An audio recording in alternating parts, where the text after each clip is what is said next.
Halo semuanya, perkenalkan nama aku Stefania Marguesta Tampu Bolon dengan NIM 6670250037. Nah, jadi pada kesempatan kali ini aku bakal ngebahas tentang jurnal yang menurut aku penting banget. Karena apa? Karena ini menyangkut soal kebebasan beragama dan realitas sosial di kota Cilegon. Nah, jadi judulnya itu adalah Political Dynamics of Fulfilling Civil Rights of Religious Minority Communities in Cilegon City. Nah, jadi aku bakal jelasin isi jurnalnya. Nah, jurnal ini tuh membahas satu masalah besar yang sudah berlangsung lama di kota Cilegon, yaitu kenapa pembangunan gereja di kota Cilegon ini selalu ditolak. Padahal kalau kita lihat dari segi kehidupan masyarakatnya itu, masyarakat sebenarnya sudah hidup berdampingan. Tapi dalam jurnal ini menunjukkan bahwa meskipun kehidupan sosialnya itu sudah harmonis, penerimaan terhadap pluralitas agamanya masih belum berjalan secara penuh. Nah, di Indonesia kita punya jaminan kebebasan beragama lewat Undang-Undang Dasar 1945. Tapi di kota Cilegon ini kebebasan itu masih belum terasa, yang dimana terutama bagi kelompok minoritas. Mereka boleh beragama, boleh beribadah, tapi ketika ingin mendirikan rumah ibadah justru mendapat hambatan. Nah, hambatannya ini bukan cuma soal perizinannya yang ribet, tetapi karena ada faktor sejarah dan budaya yang masih kuat. Nah, salah satu hal yang dijelaskan dalam jurnal ini adalah Geger Cilegon 1989, yang dimana peristiwa ini dianggap sebagai momen kelam ketika ulama Cilegon itu dibunuh oleh kolonial. Nah, cerita ini tuh diwariskan secara turun-temurun, apalagi oleh kalangan tua. Nah, dan ini membuat masyarakat merasa keberadaan gereja itu bisa menghidupkan trauma lama. Jadi penolakan gereja bukan soal bangunan, tetapi soal rasa takut dan memori sejarah yang tidak selesai.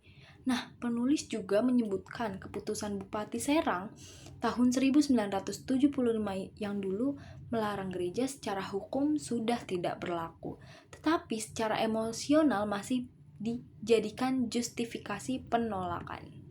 Nah, hal lain yang disorotkan adalah peran pemerintah daerah. Ada momen nih ketika pejabat-pejabat Cilegon itu menandatangani penolakan pembangunan gereja, meskipun ada klaim masyarakat bahwa administratifnya itu sudah dipenuhi. Ketidakkonsistenan ini menunjukkan bahwa politik lokal ikut memperkuat hambatan bagi minoritas, khususnya ketika pejabat merasa harus mengikuti tekanan kelompok mayoritas demi dukungan politik. Nah, yang menarik dari jurnal ini adalah menunjukkan bahwa adanya perbedaan sikap antara generasi muda dan generasi yang tua. Anak muda di Cilegon ini pada umumnya lebih terbuka, fleksibel, dan tidak terlalu mempermasalahkan pergaulan dengan umat Kristen atau Katolik. Tapi ketika membicarakan soal pembangunan gereja, seketika topik itu menjadi topik yang sensitif. Jadi sebenarnya hubungan antar warga itu sudah baik, tapi penerimaan terhadap simbol-simbol agama lain masih tertahan. Nah, penulis ini memakai pemikiran Hannah Arendt untuk menjelaskan bahwa kebebasan itu tidak hanya soal boleh beribadah. Kebebasan itu harus hadir dalam tindakan yang nyata. Nah, terutama di ruang publik. Tapi kenyataannya umat Kristen dan Katolik di Cilegon ini masih harus beribadah di aula atau gedung serbaguna karena belum mendapatkan kesempatan mendirikan gereja di kota Cilegon. Nah, ini menunjukkan bahwa hak kebebasan beragama mereka belum benar-benar terwujud secara utuh. Di bagian akhir, jurnal ini tuh menegaskan bahwa persoalan gereja di kota Cilegon adalah kombinasi antara trauma sejarah, budaya mayoritas, tekanan kelompok konservatif, dan lemahnya keberpihakan pemerintah pada minoritas. Nah, penulis juga menyarankan agar pemerintah mulai membangun literasi pluralisme dan moderasi beragama supaya masyarakat tidak terus terjebak dalam ketakutan masa lalu. Nah, secara keseluruhan, jurnal ini mengikatkan kita bahwa hidup berdampingan itu belum berarti menerima satu sama lain.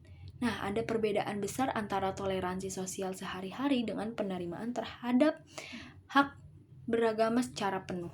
Dan selama penolakan berbasis trauma sejarah masih dipertahankan, kebebasan beragama di Cilegon akan terus menjadi persoalan yang rumit. Jadi begitu teman-teman. Terima kasih telah menyaksikan.